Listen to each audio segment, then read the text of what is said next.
Perkenalkan, nama saya Zulkifli Van Gobel, bisa dipanggil Rizky atau Gobel. Saya mahasiswa Politeknik Negeri Manado, jurusan Administrasi Bisnis Prodi Manajemen Bisnis D4.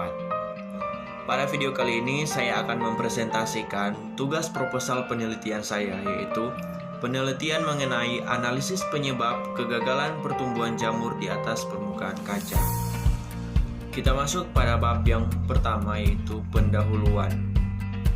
Pertama, latar belakang masalah. 1.1 Latar belakang. Biologi merupakan suatu ilmu yang berdekatan dengan kehidupan kita sehari-hari, dan biologi merupakan suatu penghubung dari semua ilmu alam dan juga berbagai ilmu yang mempertemukan ilmu alam dengan ilmu sosial. Salah satu pokok pembahasan di dalam ilmu biologi adalah jamur atau Mykes. Jamur adalah organisme eukariot dengan dinding sel yang tersusun dari kitin. Jamur tidak memiliki klorofil untuk melakukan fotosintesis. Jamur hidup dengan menyerap zat organik di sekitarnya. Bahan organik yang diserap itu digunakan untuk kelangsungan hidupnya dan juga disimpan dalam bentuk glikogen yang merupakan senyawa karbohidrat. Jamur dapat hidup di lingkungan yang bermacam-macam. Namun pada umumnya mereka hidup di tempat-tempat yang basah atau lembab. Selain itu, banyak juga jamur yang hidup ada organisme atau sisa-sisa organisme di laut atau air tawar. Jamur dapat hidup dengan bersimbiosis dengan ganggang membentuk lumut kerak yang dapat hidup di habitat yang ekstrim seperti gurun, kutub, dan lain-lain. Secara alami, jamur memperoleh nutrisi untuk tumbuh berupa zat organik secara heterotrof dengan cara menyerap sisa-sisa organisme, atau pada jamur yang bersifat saprofit dari organisme lain pada jamur yang bersifat parasit atau mutual. Dengan demikian, pada umumnya jamur hidup di organisme yang memiliki zat organik, sementara kemungkinan jamur dapat tumbuh pada anorganik akan sulit dibuktikan. Berdasarkan uraian di atas, penulisan ingin melakukan penelitian terhadap kemungkinan jamur dapat tumbuh di permukaan bahan anorganik berupa kaca. Maka dari itu, penulis mengambil judul penelitian Analisis Penyebab Kegagalan Pertumbuhan Jamur pada Permukaan Kaca. Selanjutnya 1.2 Tujuan penelitian. Tujuan yang ingin dicapai dari penelitian ini adalah yang pertama, untuk mengetahui pertumbuhan jamur, dan kedua untuk mengetahui habitat hidup jamur, dan yang ketiga untuk memenuhi tugas mata pelajaran biologi. Selanjutnya di 1.3 adalah rumusan masalah. Berdasarkan latar belakang masalah yang diuraikan di atas, maka rumusan masalah dalam penelitian ini adalah sebagai berikut. Mengapa permukaan kaca tidak akan ditumbuhi jamur? Di 1.4 ada hipotesis. Permukaan kaca tidak akan ditumbuhi jamur karena kaca termasuk bahan anorganik yang zatnya tidak dapat diserap oleh makhluk hidup. Masuk di bab 2, yaitu tinjauan pustaka. Jamur sering kita lihat di sekitar tempat tinggal kita, terutama banyak muncul pada saat musim hujan. Organisme atau muncul seperti payung. Ada yang berwarna putih, merah, dan lain-lain. Bahkan ada yang jamur yang dapat dikonsumsi oleh kita. Suroso Aye dalam buku Ensiklopedia Sains dan Kehidupan mengungkapkan bahwa jamur merupakan suatu kerajaan atau kingdom dari makhluk hidup yang struktur tubuhnya dapat mengandung klorofil. Tapi dinding selnya terbuat dari selulosa dan selnya mengandung zat glikogen atau suatu nyawa karbohidrat sehingga ia tidak dapat berfotosintesis. Wikipedia Indonesia mendefinisikan jamur atau cendawan adalah tumbuhan yang tidak mempunyai klorofil sehingga bersifat heterotrof. Jamur ada yang uniselular dan multiselular. Tubuhnya terdiri dari benang-benang yang disebut hifa. Hifa dapat membentuk anyaman bercabang-cabang yang disebut miselium. Reproduksi jamur ada juga dengan cara vegetatif dan ada juga dengan cara generatif. Jamur menyerap zat organik dari lingkungan melalui hifa dan miseliumnya untuk memperoleh makanannya. Setelah itu, menyimpannya dalam bentuk glikogen.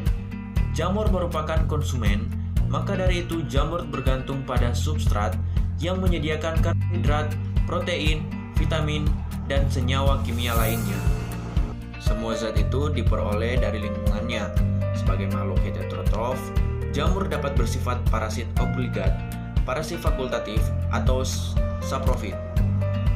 Jamur tergolong ke dalam salah satu tumbuhan heterotrof yang mana memperoleh zat organik dari organisme lainnya. Zat organik dapat berasal dari sisa-sisa organisme hidup, organisme mati, dan bahan tak hidup. Jamur yang bersifat saprofit atau jamur yang memperoleh zat organik dari sisa-sisa organisme mati dan bahan tak hidup, contohnya daun, pakaian, dan kertas. Penguraian oleh jamur yang mempunyai sifat ini menyebabkan pelapukan dan pembusukan. Jamur yang bersifat parasit memperoleh zat organik dari organisme hidup lain. Jamur ini dapat merugikan organisme yang didiaminya karena dapat menyebabkan penyakit. Ada juga jamur bersimbiosis mutualisme yang saling menguntungkan dengan organisme lainnya.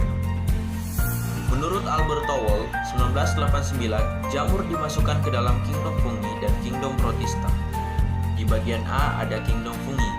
Ciri-cirinya mempunyai sifat bersekat, dinding sel terdiri dari kitin, polisakarida kompleks, selulosa, reproduksi seksual dengan persatuan gamet-gamet yang diikuti persatuan protoplasma, reproduksi aksewal dengan spora, fragmentasi. Klarifikasi dari kingdom fungi terdiri dari 4 divisi, yaitu yang pertama divisi Zygomycota, yang kedua divisi Basidiomycota, yang ketiga Ascomycota, dan yang keempat divisi Deuteromycota. Di bagian B ada kingdom protista. Dimasukkan dalam protista karena memiliki ciri-ciri seperti amoeba. Makanannya seperti amoeba, yaitu bakteri dan zat organik lain. Morfiologi dan fisiologi mirip dengan amoeba atau sel prokariotik. Klasifikasi dari kingdom protista adalah sebagai berikut. Yang pertama, Phylum Acrasiomycota. Cirinya berisi satu, terdiri dari myxamoeba atau reproduksi dengan sporangia. Yang kedua, Phylum Myxomycota. Cirinya berupa plasmodium yang mempunyai banyak inti, berkembang biak dengan sporangia. Fase vegetatif berupa plasmodium yang hidup bebas.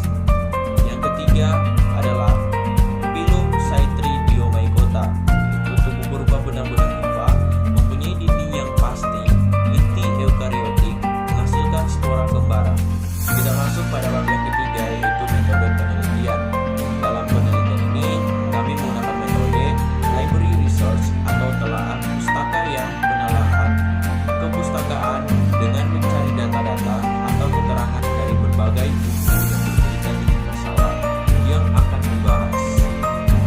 Metode penelitian merupakan rencana langkah-langkah kegiatan penelitian yang meliputi objek, populasi, dan sampel penelitian. Objek dalam penelitian adalah meliputi organisme jamur atau mycos yang merupakan makhluk hidup yang struktur tubuhnya tidak memiliki klorofil. Dinding sel terbuat dari selulosa dan selnya mengandung glikogen. Alat pembiakannya berupa spora dan hifa. Populasi dalam penelitian ini meliputi jenis-jenis hidup jamur atau mycos yang berupa bahan organik dan anorganik. Bahan organik seperti roti, kayu, dan lain-lain, sedangkan bahan anorganik adalah seperti permukaan kaca, plastik, keramik, fiberglass, logam, dan lain-lain. Sampel penelitiannya adalah bahan organik berupa roti dan bahan anorganiknya berupa kaca. Kita memerlukan lokasi penelitiannya, diambil dari contoh lokasi tempat tinggal di salah satu peneliti, yaitu di Blok Jatiserang DS, Jatiserang, Kecamatan Panyengkiran, Kabupaten Majalengka. Dan kita juga butuh waktu penelitiannya. Waktu penelitiannya ada di tabel di sebelah ini. Selanjutnya ada deskripsi variabel penelitian. Dalam penelitian ini, penulis akan menguji hubungan sebab akibat yang menjadi variabel bebas dan terikat. Adapun hubungan sebab akibatnya adalah jamur tidak akan tumbuh di permukaan kaca. Variabel bebasnya adalah kaca adalah bahan anorganik yang tidak memiliki zat yang dapat diserap oleh jamur. Variabel terikatnya adalah jamur tidak akan tumbuh di permukaan kaca. Dalam suatu penelitian kita juga memerlukan alat dan bahan.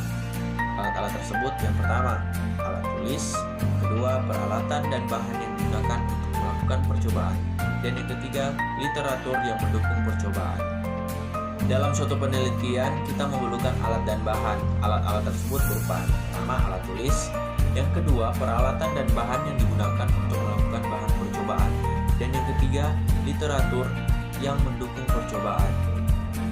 Dan yang terakhir dalam suatu penelitian adalah data hasil pengamatan. Penelitian yang kami lakukan adalah penelitian kualitatif yang berupa skema atau uraian data pengamatan secara rinci. Misalnya, data ciri suatu organisme yang digambarkan secara morfologi dan data proses perkembangan organisme. Yang terakhir kita masuk pada bab yang keempat, yaitu kesimpulan. Jadi, jamur tidak dapat tumbuh selain di bahan organik. Seperti halnya kaca. Kaca tidak dapat ditumbuhi jamur meskipun di tempat yang lembab. Yang biasanya ditumbuhi jamur karena kaca adalah bahan anorganik. Sekian presentasi proposal penelitian saya. Mohon maaf jika ada kata-kata yang salah. Mohon